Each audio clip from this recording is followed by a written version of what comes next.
चांद की सतह से मात्र 150 किलोमीटर की दूरी पर पहुंचा चंद्रयान-3। रूस का लूना 25 छूट गया काफी पीछे।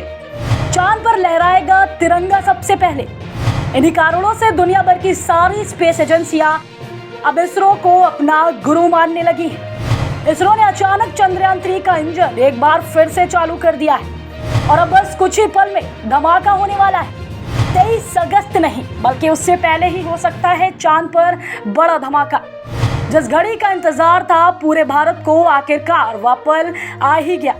इस सफलता को पाने के लिए पूरे भारतवासी वैसे ही तड़प रहे थे जैसे कोई रेगिस्तान के कड़कती धूप में बूंद पानी के लिए तड़प रहता है। आने वाले किसी भी समय में प्रोपल्शन मॉड्यूल लैंडर से अलग हो सकते हैं। इसके बाद वह होगा जिसे पाने के लिए 2019 में तड़प गया था इसरो। आखिरकार अब भारत इतिहास रचने से मात्र एक कदम दूर है, लेकिन यह दूरी भारत के लोगों से सही नहीं जा रही है।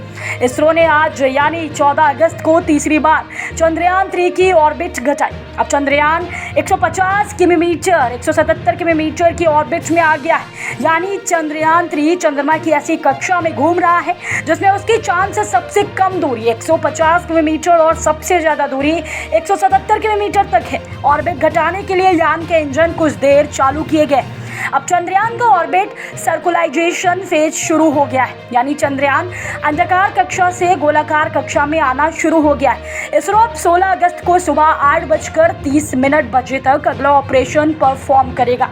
इसमें इसरो के बेंगलुरु स्थित हेडक्वार्टर से वैज्ञानिक चंद्रयान के थ्रस्टर फायर पर उसे 100 किलोमीटर से 100 की गोला आकार में कक्षा में लाएंगे। रूस ने 47 साल बाद एक बार फिर चांद की तरफ उड़ान भरी है। भारत ने भी पिछले महीने की 14 तारीख को चंद्रयान-3 मिशन लॉन्च किया।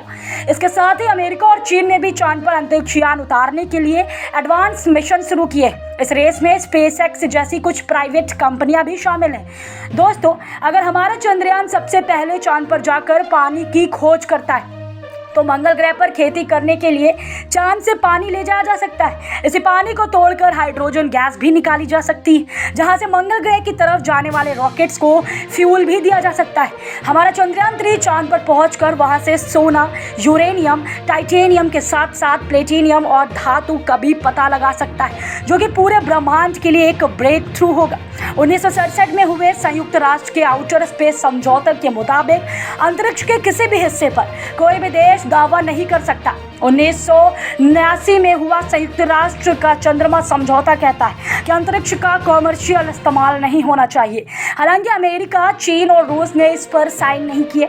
अमेरिका अपने आर्टेमिस अकॉर्ड को बढ़ावा दे रहा है, जिसके तहत अलग अलग देश चंद्रमा के रिसोर्स का इस्तेमाल कर सकते हैं। रूस और चीन ने समझौते पर हस्ताक्षर नहीं किए क्योंकि उनका तर्क है कि अमेरिका के पास अंतरिक्ष के नियम बनाने का कोई भी अधिकार नहीं है।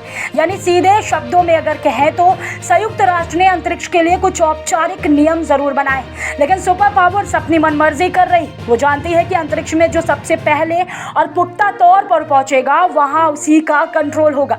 17 अगस्त को चंद्रयान के लिए काफी अहम दिन है। इस दिन इसरो चंद्रयान-3 के प्रोपल्शन मॉड्यूल को लैंडर से अलग करेगा। फिर 23 अगस्त को शाम करीब 5:30 पर लैंडर चांद की सतह पर लैंड करेगा। इससे पहले 9 अगस्त को चंद्रयान की ऑर्बिट घटाई गई थी, जिसके बाद ये 174 किलोमीटर से 1437 किलोमीटर की ऑर्बिट में आ गया था। चंद्रयान ने जब पहली बार चंद्रमा की कक्षा में एंट्री की थी तो उसकी ऑर्बिट 164 किलोमीटर से 18,074 किलोमीटर थी। ऑर्बिट में प्रवेश करते समय उसके ऑनबोर्ड कैमरों ने चांद की तस्वीरों भी कैप्चर की थी। इसरो ने अपनी वेबसाइट पर इसका एक ऑडियो और वीडियो बनाकर शेयर किया। इन तस्वीरों में चंद्रमा के क्रेटर साफ साफ दिख रहे हैं। मिशन की जानकारी देते हुए इसरो ने एक्स पोस्ट में चंद्रयान के भेजे मैसेज को लिखा था, मैं चंद्रयान-3 हूँ, मुझे चांद की ग्रेविटी महसूस हो रही है। इसरो ने यह भी बताया था कि चंद्रयान-3 सफलतापूर्वक चंद्रमा की कक्षा में स्थापित हो गया है। 23 अगस्त को लैंडिंग से पहले चंद्रयान को कुल 4 बार अपनी ऑर्बिट कम करनी है। वो रविवार को एक बार ऑर्बिट कम कर चुका है। इस वीडियो में फिलहाल इतना ही। जल्द मिलते हैं एक और नई अपडेट के साथ।